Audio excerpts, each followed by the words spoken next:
সত্যি আম্মুর ডান হাতটা ডান পাটা একটু কম নাড়াতে পারতো, কিন্তু আম্মু যে স্ট্রোক করেছে সেটা বোঝার তো আমাদের কোনো উপায় ছিল না।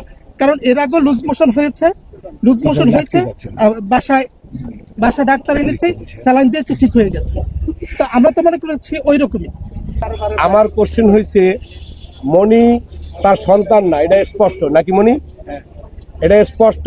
যা ঠিক আছে, সে ব্রেন স্ট্রোক করছে, যখন সে বিছানায় পায়খানা প্রস্রাব করতেছিল তখন কেন তুমি আমাদেরকে, যারা পারিবারিক ভাবে আমরা জড়িত, যে একটা অঞ্জনার ডাকে আমি রাত 3টায় চলে গেছি তোমার জন্মদিনের কেক কাটতে, ওই দিন রাত্রে আমি আমার পরিবার সহ তোমার বাসায় ছিলাম, কেন জানলাম না যে বিপ্লব? তোমাকে আমি প্রশ্ন করলাম, এই মনি, অঞ্জনা আপা কি তোমার?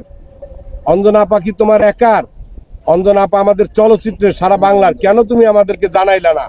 তুমি একটাই কথা বললা, মামা এটা নাই বলি।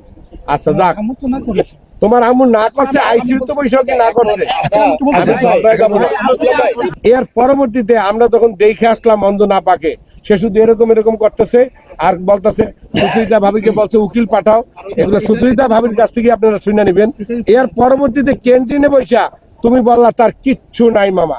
দেখ, অঞ্জনা আপা যদি ওকে কিছু দিয়ে দেয়, আমরা তো দাবি করি নাই যে অঞ্জনা আপার এই শাড়িটা তুমি আমার ওয়াইফে দাও, সম্পূর্ণ তোমাকে যদি সে স্বেচ্ছায় দান করে দেয়, লিখিত দিয়ে দেয় তোমার। কিন্তু আমি তো জানি অঞ্জনা আপার একটা বাড়ি আছে উত্তরা দক্ষিণখানে, একটা বাড়ি আছে মাতুয়াইলে, একটা আদাবারে, এগুলো শুনছি। সত্য মিথ্যা তুমি